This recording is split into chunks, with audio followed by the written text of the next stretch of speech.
Gambler's Paradox. I had developed this presentation quite some time ago, actually near the end of 2012 and close to the date of the Mayan Doomsday end of days prophecy. So, a friend of mine, a person who I care about very much, was concerned about the Mayan Doomsday prophecy and whether that would actually have a real world effect and bring about the end of the world. And I asserted that I can prove mathematically that it won't. And this is the presentation I put together. So I feel like this applies to all doomsday prophecies, but it's a little out of date. We're no longer worrying about the Mayan doomsday prophecy, but at the same time, I still feel like this is a very good piece of logic and reasoning. So here we go. Using Gambler's Paradox to debunk the 12/21/2012 Mayan doomsday prophecy. What are we talking about? Well, again, this is back in 2012.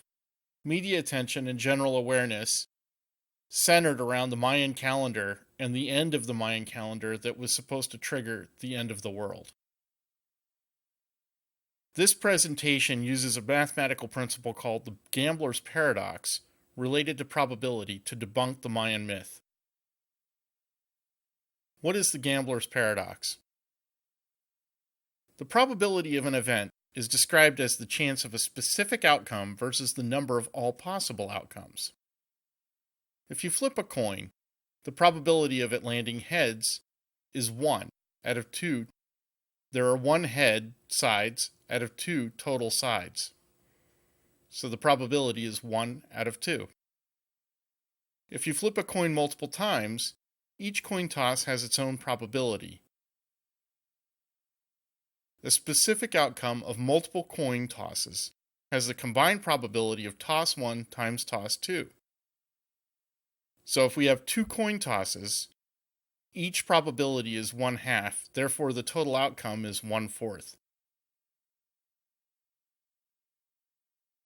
In 3 tosses, the chance of flipping a specific outcome, such as heads, heads, heads, is the same as tails, tails, tails, which is 1 in 8, which is 1/2 times 1/2 times 1/2.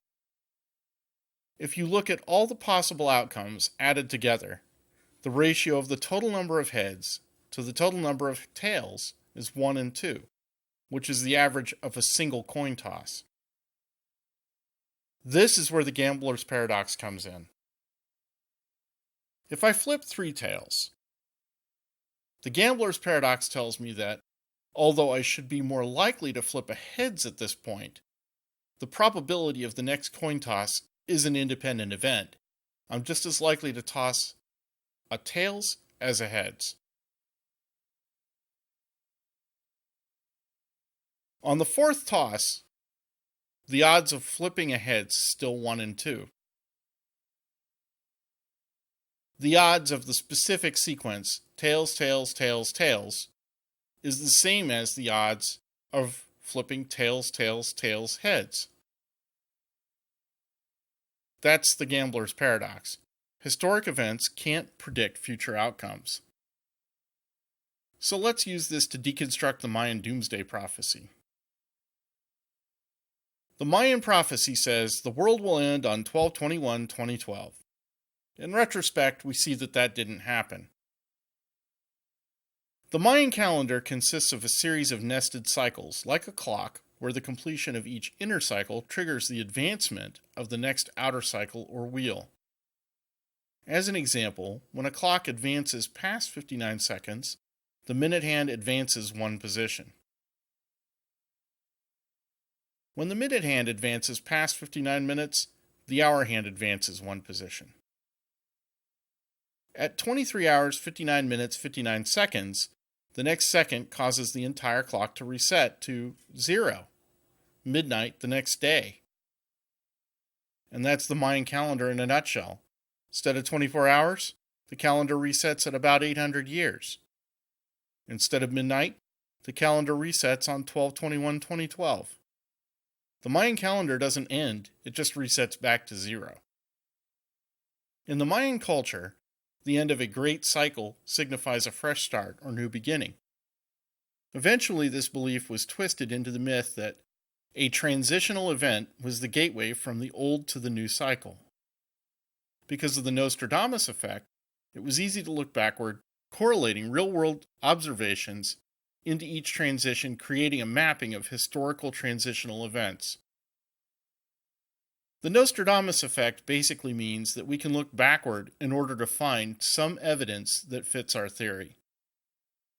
Applying the gambler's paradox, we know that transitional events can't be predicted. The gambler's paradox shows that Doomsday can't be predicted. The probability of the world ending on 12/21/2012 is the same as the probability that the world will end on any other day. As you can see, maybe a comet will hit the Earth, maybe mankind survives for another 10,000 years. Doomsday predictions arise about every 12 years corresponding to solar cycles. None of them have been correct yet. In 1900, people believed gravity would cease to function, causing the Earth to fly into the sun. In the 1960s, people worried about nuclear winter, causing all life on Earth to die. In the 70s, people believed Earth was slowly drifting away from the sun, causing global cooling. As hard as that is to believe, look it up. Planetary alignment causes gravitational fluctuations in the 1980s, causing Earth to fly into the sun. That didn't happen. In the 90s, people worried about Y2K and/or comets. That didn't happen either. In the 2000s, people worried about global warming. Global warming didn't happen. It was such bad science, people had to rename it global climate change. And in the 2010s, people worried about the Mayan prophecy. And I'm here to tell you in 2015, that too didn't happen. So I don't know about you, but on 12/21/2012, I'm going to eat popcorn and watch a movie. Well, actually, this happened in the past, so I did watch a movie. Because nothing bad will happen. Nothing bad did happen. Although, the movie that I watched was Armageddon, which happens to be about a comet that is headed toward the Earth. But that's a coincidence. Or is it? Thank you for watching.